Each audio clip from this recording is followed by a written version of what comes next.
C'est marqué dans la Torah qu'au moment de Matan Torah, au moment du don de la Torah, le verset nous dit « Hofia Hashem mehar paran ». Akadosh Baruch Hu est apparu au peuple juif de Har Paran, de la montagne de Paran. La Gemara se pose la question, mais où était parti Dieu? Parce qu'il s'est apparu comme si qu'il était venu soudainement au peuple juif. Et les Chachamim nous disent que Akadosh Baruch Hu, avant de proposer la Torah au peuple juif, il a demandé à toutes les nations du monde, « Édom, voudrais-tu la Torah ?» Édom a demandé « Maktivba » dans la Torah, que est-il écrit dedans? Et Akadosh Baruch Hu leur a répondu « Lotir tsar, tu ne tueras point ». Alors, le peuple de Édom a dit « Mais nous vivons sur la tuerie, nous vivons sur la retzicha, il nous est impossible de recevoir la Torah. » Il est parti voir Ishmaël, et leur a demandé « Ishmaélim, voulez-vous la Torah ?» Et ils ont demandé la même question. « Torah maktivba » la Torah, qu'est-ce qu'elle est écrit dedans? Et là, il leur a répondu « Lotignov ». Et ils lui ont répondu la même réponse. Et ainsi de suite, il est parti chez les Shivim Umot, les 70 nations. À chacun d'entre eux, il leur a demandé « Voulez-vous la Torah ?» Et ils ont demandé la même question « Torah maktivba ». Et Akadosh Baruch Hu leur a donné la mitzvah la plus difficile pour chaque nation. Il y a une question que le Chafetz Chaim se pose, et il demande « Est-ce que véritablement Akadosh Baruch Hu a demandé au peuple juif quelque chose d'extraordinairement difficile, comme l'Otir Tsar pour Édom, comme l'Otignov pour Ishmaël au peuple juif, ou bien le peuple juif n'a même pas demandé Torah Maktivba. Et Akadosh Baruch Hu nous a jamais demandé quelque chose d'excessivement difficile. Sur cette question, nous avons deux réponses. La réponse du Meshech Chochma, qui dit que c'est vrai, que le peuple juif n'a pas demandé à Akadosh Baruch Hu, Torah Maktivba, comme on a dit, Naase Venishma, on va faire et après on va écouter.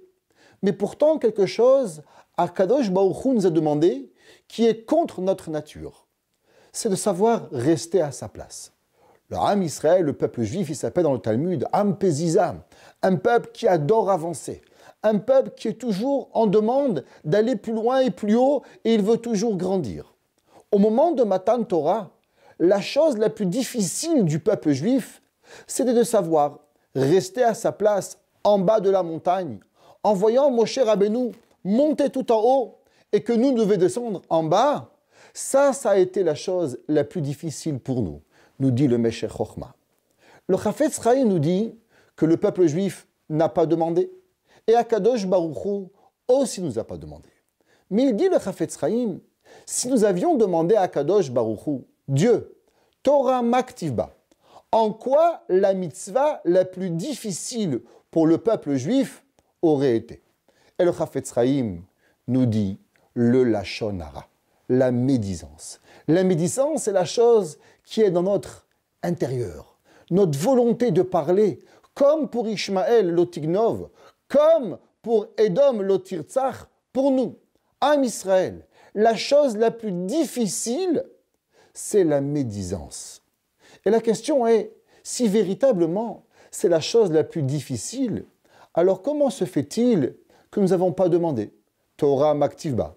Et comment nous avons accepté cette mitzvah sans même se poser la question? Dit le Chafetz Chaim, il est vrai qu'Akadosh Baruch Hu a demandé à chaque nation la mitzvah la plus difficile. Il aurait pu leur demander et leur dire une mitzvah qui était plus facile. Pourquoi il a choisi cette mitzvah particulièrement qui leur est le plus difficile à chaque nation?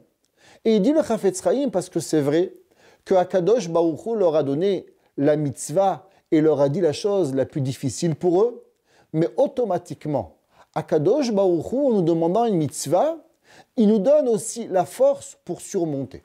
Ça veut dire que chaque nation, elle a des difficultés. Elle a dans son essence certains besoins. Mais quand nous avons une Torah, alors la Torah nous donne certaines forces que nous n'avions pas avant pour pouvoir surmonter cette difficulté. Prenons l'exemple. Une jeune fille aime bien dormir, elle aime bien prendre son temps. Elle n'arrive pas à se réveiller à 2 et 3 reprises par nuit. Pourtant, une maman, elle va avoir un bébé, et elle va se réveiller 1 fois, 2 fois, 3 fois, sans même se plaindre. Et la question c'est, je ne comprends pas, Chère demoiselle, chère nouvelle maman, il y a quelques mois, tu n'avais pas cette force. D'où trouves-tu cette force aujourd'hui pour pouvoir se réveiller X nombre de fois par nuit sans même râler? Et la réponse est simple. À cause qu'aujourd'hui, j'ai une nouvelle obligation. Quand je reçois une nouvelle obligation, alors je reçois de nouvelles forces. Aujourd'hui, on a malheureusement une nouvelle forme de la Lachon Hara. Il nous est tellement facile de se taire, et beaucoup de personnes aujourd'hui vont vous dire qu'on vit dans un monde de communication, même sans communiquer. Vous rentrez dans une famille, le papa sur son iPhone, la maman sur son iPod, les enfants sur leur Samsung, chacun avec un différent téléphone et une différente marque, et nous avons 5-6 enfants, que chacun communique avec le monde entier, et pourtant, ils ne communiquent plus entre eux. Et là, il y a une nouvelle question qui se pose et qui se base. Que se passe-t-il par rapport aux lois du Lachon Hara? Y a-t-il du Lachon Hara à travers les médias sociaux? Y a-t-il des halachot que nous pouvons transgresser, à savoir à travers les réseaux sociaux, Facebook, Instagram, et j'en passe que je ne connais pas tous, les applications d'aujourd'hui? Sachez, mesdames et messieurs, qu'aujourd'hui, le désastre que nous pouvons faire avec une personne, en critiquant seulement une personne sur Internet, ce n'est pas un Lachon Hara à une personne. Quand je tape sur mon Facebook, où j'ai 5000 amis, un commentaire négatif sur telle personne, je viens de faire non seulement un Lachon Hara, parce que j'ai mal parlé ou j'ai mal écrit, mais j'ai mis avec moi 5000 autres amis qui vont lire mon post et qui vont regarder. Cette personne a peut-être des enfants, a peut-être des parents, a peut-être énormément de monde qui va voir. Nous n'avons pas d'idée du massacre que nous pouvons faire avec des commentaires négatifs. Nous sommes toujours dans l'obligation et nous pensons que je suis obligé de commenter tout ce que je vois. La Torah nous dit « Matoun, matoun, shava arba me'azouzeh » Patience, patience, te vaut 400 pièces d'argent.